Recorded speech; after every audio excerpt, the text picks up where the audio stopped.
Welcome to Pollen Weather by Pollen Wise App. It's Thursday, August 6th. I'm Landon Bunderson, and this is the place for daily allergy news and forecasts. Today we're going to talk about a non-weed season allergen, but first we'll do the forecast. Pollen levels are rising around the country today as the wet weather pushes out. Only the southeast U.S. has a significant amount of area where rain is in the forecast. For the areas without rainfall today, many of you will experience high or very high pollen levels. Despite that fact, the seasons are still ramping up, so even though many of you will peak in the high and very high categories, levels should fluctuate throughout the day, so watch the hourly counts and try to avoid the peak. Mold going to peak at very high levels in parts of Utah, Arizona, and Oklahoma. Moderate levels from Iowa to Tennessee, but as I said yesterday, those areas should get into the high and very high levels before the week is out. Air quality is looking okay in Southern California, okay but not great. Denver and Salt Lake City are not looking so good. Gulf of Mexico, the bad pocket of air has mostly moved out to sea. Southeastern New Mexico and southwest Texas are going to see gusty conditions today associated with the storm front. That might kick up some high pollen and mold levels before it rains. Another cool day in the middle of the U.S. today.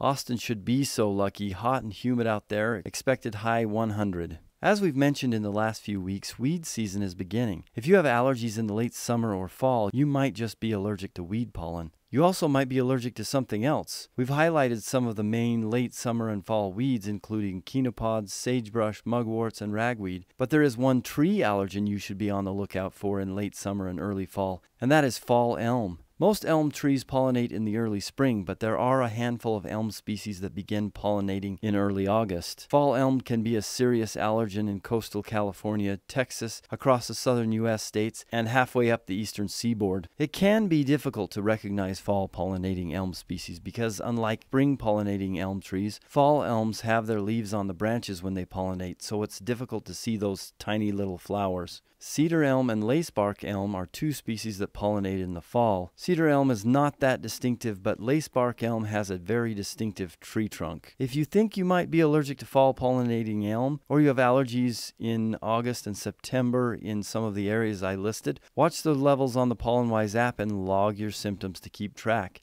You might just be allergic to fall elm. Thanks for listening, and remember that you can find us on YouTube if you want to go back and watch this video. While you're there, like and subscribe.